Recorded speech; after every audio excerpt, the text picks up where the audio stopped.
Every week or so, Peter Parker swung uptown from his usual haunts to the Manhattan side of the Queensboro Bridge, looking across toward home. And every week, there was still no way to get there. There were too many vampires patrolling the bridge and other horrific monsters flying over it. Dracula had taken Manhattan all for himself, and he wasn't letting any of his human playthings escape. Still, Peter came by to look, wishing he could talk to Aunt May every Wednesday. That's when he missed Aunt May the most, because ever since he'd moved out of her house, he'd always tried to get back to see her for lunch on Wednesdays.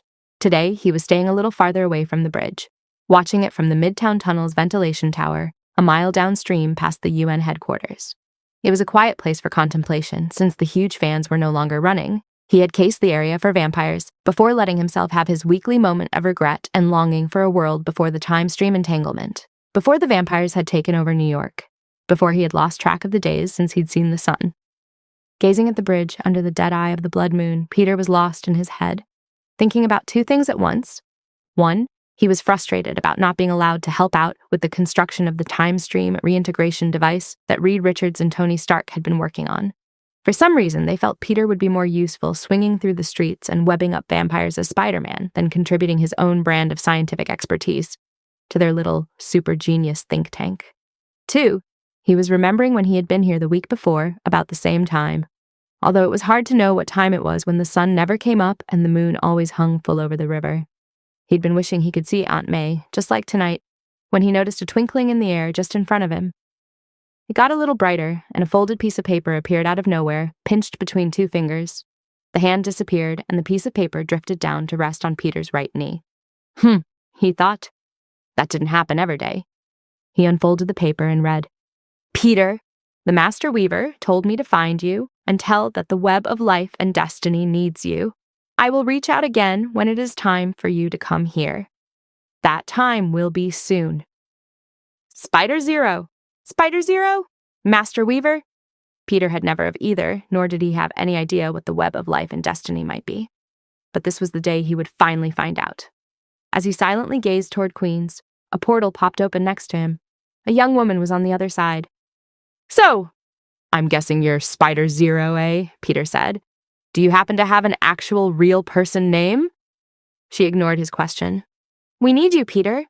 The web of life and destiny needs you." "I don't..." Peter paused for a moment before saying what he really meant. "I belong here."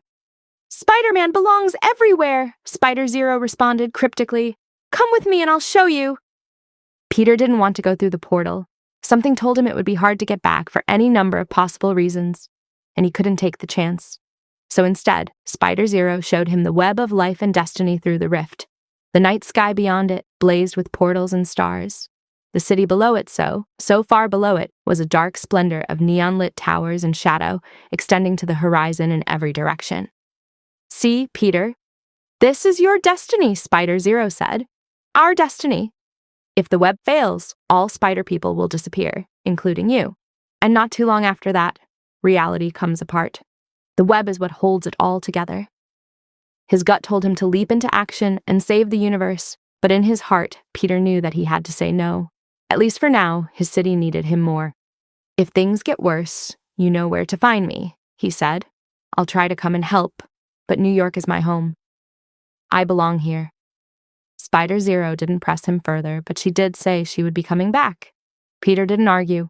As the portal faded away, Peter started thinking that the web might be like the model of the universe Tony Stark had talked about, with dimensions wrapped up in tight strings that vibrated through space-time and intersected, well, like a web.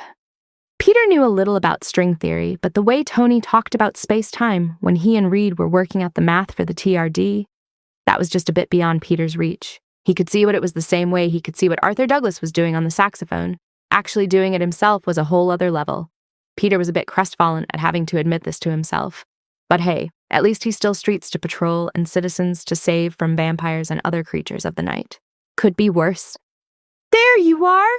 a more familiar voice called out, snapping Peter back into reality.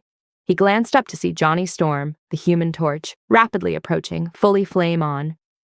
"No more sitting here and moping about how much you miss Aunt May's wheat cakes, Petey," Johnny said. "We've got work to do."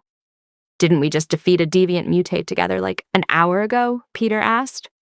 The two heroes had long been best friends and had enjoyed countless team-ups over the years, but the frequency of their joint missions together had increased exponentially since the city had fallen under the cursed never-ending night. "That's already old news," Johnny laughed. "I've incinerated at least a dozen more vamps since then, all on my lonesome. But Reed just sent me some juicy new intel that's gonna blow your mind."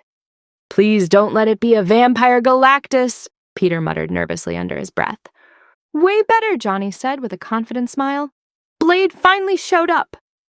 "Blade," Peter said with genuine surprise. The vampire hunter had been mysteriously missing in action ever since Dracula's hordes first descended upon the island of Manhattan. Peter breathed a sigh of relief, knowing that Blade's expertise in battling vampires could really help the heroes turn the tide back in their favor. It was almost too good to be true. "Squirrel Girl's crew claims to have seen him in Central Park 20 minutes ago," Johnny continued, beginning to fly toward the center of the city. "We have to find him before you know who does."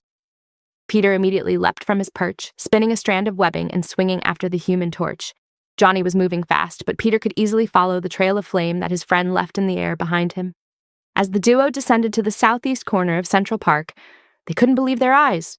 There he was, a half-man, half-vampire warrior clad in all black, grinning as he furiously swung his swords at a group of oncoming vampires. His sharp fangs glinted in the light of the blood moon. There was no doubt about it. This was Blade, the legendary Daywalker, and suddenly, both Peter and Johnny felt a lot more hope. "You just gonna stand there staring, boys?" Blade asked, not even looking from his foes. "Or are you gonna help me take down these damn fangers?" "Oh yeah! Sorry," Peter said, leaping into action, rapidly shooting a barrage of webs at the feet of the vampire horde. "I just don't think either of us expected to see you here." "You and me both," Blade mused. "Been on a secret recon mission trying to figure out how the hell Dracula made New York his new turf." "Any luck?" Johnny asked.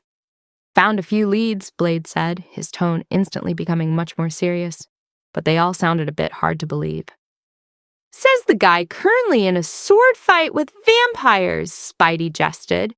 Blade didn't even crack a smile. But to be fair, he didn't have much reason to. As much as Blade hated vampires, vampires has always hated Blade right back.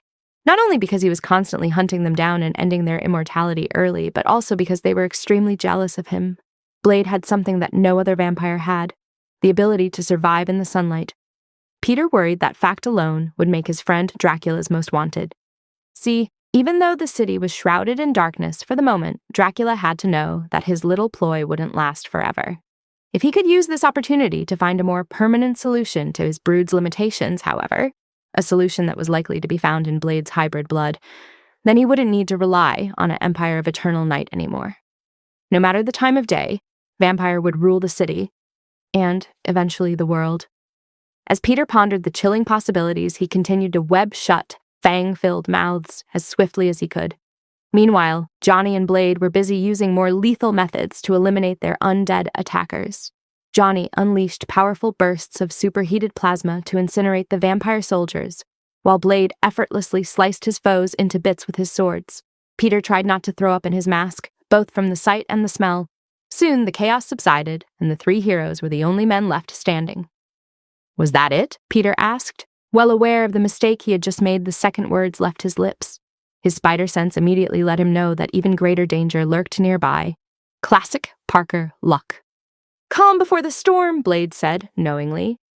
"Indeed," a sinister voice responded as Dracula himself stepped out of the shadows, his blood-red cape gently swaying in the breeze. "Dracula!" Johnny exclaimed, almost excited. The Lord of the Vampires had rarely left his castle since this nightmare began. "Big mistake showing your pastry face in public, pal."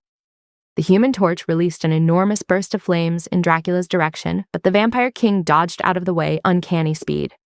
Peter unloaded burst after burst of webbing toward Dracula as well, but fared no better when it came to hitting his target.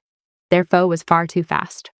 "Takes a vamp to beat a vamp," Blade said, raising both of his swords as he pushed between his new allies and lunged at Dracula. "You speak true," Dracula responded as he unsheathed his two ornate swords and met Blade in combat. "And since you are only half a vampire, it is clear who shall claim victory." Sparks flew as metal clashed. For every thrust of Blade's weapons, Dracula had a perfect counterattack that left the vampire hunter growling with frustration. Despite Blade's undeniable combat skill, Spidey could see that the Daywalker was outmatched.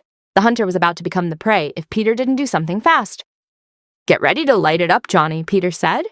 His fantastic friend nodded, knowing what to do next. As Peter launched another bombardment of web blasts from his wristbands, Johnny produced a wall of flame directly in their path. As the dense balls of webbing passed through the flames, they instantly ignited. The burning projectiles impacted Dracula, setting his cape ablaze and distracting him for a mere moment, a moment Blade eagerly took advantage of. "Nice steel you've got there, Vlad," Blade said, kicking the legendary sword of Dracula from his foe's hand. "Think I'll add 'em to my collection?" Blade quickly wrenched the smaller yet equally legendary blade from this undead king's claws. "And I shall add your hand, Tom mine!" Dracula snarled back. Even though he had been disarmed, Dracula still managed to dodge Blade's frenzy of attacks. While the two vampires clashed, Peter released a heavy spray of webbing at Dracula's feet, stopping him in his tracks for a moment. But just as Spidey swung in to deliver a swift kick to Dracula's pointy teeth, the vampiric villain turned himself into a black mist, freeing himself from the webs and sending Spidey soaring straight through him. "Hey, Blade!" Johnny yelled. "Let's show this jerk how we like our steaks!" Blade grabbed a pair of sharp wooden spikes from his bandolier and hurled them through the air, straight at Dracula's heart. Johnny lit up the sharp stakes with 2 quick bursts of flame as they hurled toward their deadly destination. "Well done!" Dracula said as he used his lightning-fast reflexes to bat the burning stakes out of the sky, split seconds before they could pierce his undead flesh. "But I prefer my meat bloody." Dracula suddenly turned his attention back to Peter, leaping through the air and clutching the hero by the throat. "And you will make the perfect appetizer," Dracula growled, lifting Peter into the air with one hand. Peter squirmed to break free from the vampire's grip, but to no avail. Peter could feel Dracula's fingers tightening around his larynx. For once, the amazing Spider-Man was truly speechless. His vision began to cloud with darkness as he gasped for air. Dracula leaned in, his fangs ready to sink into the sinew of Peter's neck.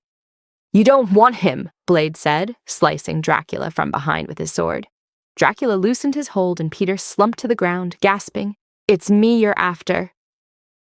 Everything that happened after that was a blur. Peter tried to get back on his feet and back in the game, but he quickly realized that he never stood a chance against Dracula, even with Blade and the Human Torch on his side.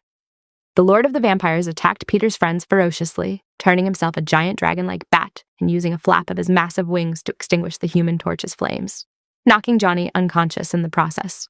All Peter could do was watch helplessly as Dracula's monstrous form swooped down and grabbed Blade in his claws, lifting the vampire hunter into the air. Despite his efforts, Blade couldn't manage to break free from Dracula's grip. The hideous creature passed in front of the Blood Moon as he dragged his prey back to his castle, and the unspeakable horrors that waited within. As everything faded to black, Peter Parker wondered if maybe he should have gone through that portal after all.